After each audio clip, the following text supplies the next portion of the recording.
Welcome to the third video on Angela Maxwell's Walking the World collection for cards, the universe and everything. So, from somewhere busy, hot, humid to a -20 wilderness, you arrived in Mongolia at the tail end of winter. Is that right? Yeah, it was just turning into spring. Yeah, if I'm correct, it was May of 2015. I usually have to have my notes in front of me too. Believe it or not, I mean, it's 6.5 years is a lot to keep up with. And it's been, I mean, that I finished my walk over a year and a half ago. So yeah, I think it was May, just the beginning of May of 2015. And there was still snow on the ground. In fact, there was a blizzard of 2 feet of snow the day before I was going to start walking. Wow. So it was, And but when you actually arrived and started walking there, was there still laying snow, or were you actually struggling through snow at any point in Mongolia? Yeah, no, there were for probably the first 3 weeks or more of walking in Mongolia, there was pretty consistent snow on the ground and ice. Like at one point, I just pulling my cart along, uh, the ice was so hard that it would actually pop my tires. So it was Wow. quite extreme. Yeah, for So when we especially talked for about May. packing, had you packed your thermals for this part of the journey, or did you get them there? Yeah, no, so one of the things I wanted to do, and it's why I think I started with so much weight, was I carried everything. So for every season. So I had, a thinner sleeping bag and a thicker sleeping bag. I had thermals and, tank tops and a down jacket. So I was carrying everything because the last thing I wanted to do was to be sitting somewhere where I didn't have what I needed and I'm waiting for it to be shipped or I'm having to go shopping for it.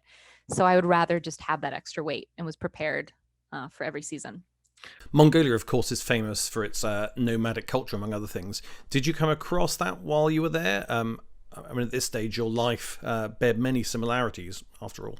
Yeah, yeah. I think that's why I was called to it. I knew it would be wild and open. One of the things I was looking forward to was that I knew potentially I could camp anywhere. I mean, one of the hardest aspects of the walk is being able to find somewhere that I could tuck myself into.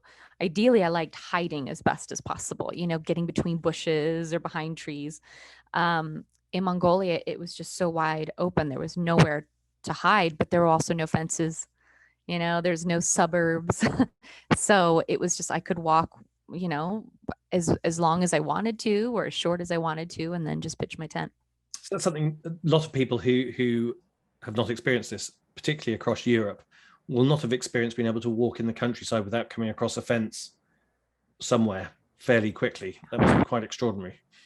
Yeah, I mean that's one of the things that I really loved. I mean, Australia and Mongolia were very similar in that way. Yeah, no fence, very few fences, and this ability to just carry on and go where your heart calls you. You have, of course, talked about filling up your cart with noodles. How much local food were you eating? Yeah, well, I definitely, everywhere I was, I wanted to absolutely try local food. I mean, I think that's something that we all love about travel.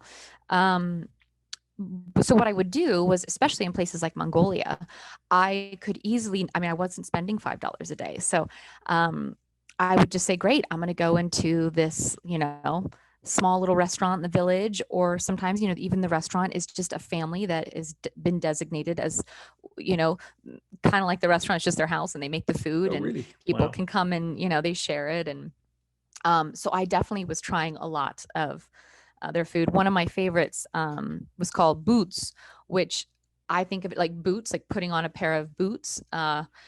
I don't think it's spelled that way at all, but it's just handmade Mongolian dumplings. It's very much similar to what you'd like Chinese dumplings, but inside was usually like yak or goat or sheep that they just cooked in its own fat and then made them into little dumplings. And Wow. after walking in the wind and the cold, it was the most delicious thing one could have. That's amazing. And you actually settled with some herders for a brief period as well on this journey, didn't you? Um, well, on this journey, I mean, I would sometimes spend some time in different places.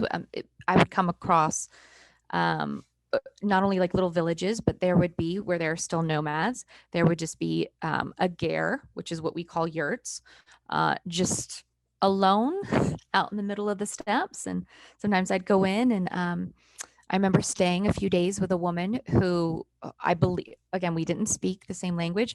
What I understood was that her husband had probably passed on and she was the homesteader and she had to look after the yak, and she taught me how to milk yak, which was a bit challenging, but I think with a little bit of practice, anyone could do it.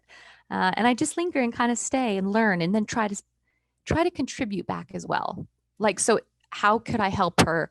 Great. She shows me how to do it. Can I fill a bucket? That's less work for her. It's a way to contribute. That's an act of generosity, kindness, and trust, which would be quite an alien experience for example, in the UK.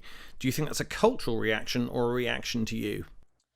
Well, I think I found that no matter what country, always there was always a person or many people who invited me in, whether it was even just, hey, do you want to camp on our lawn and share a meal?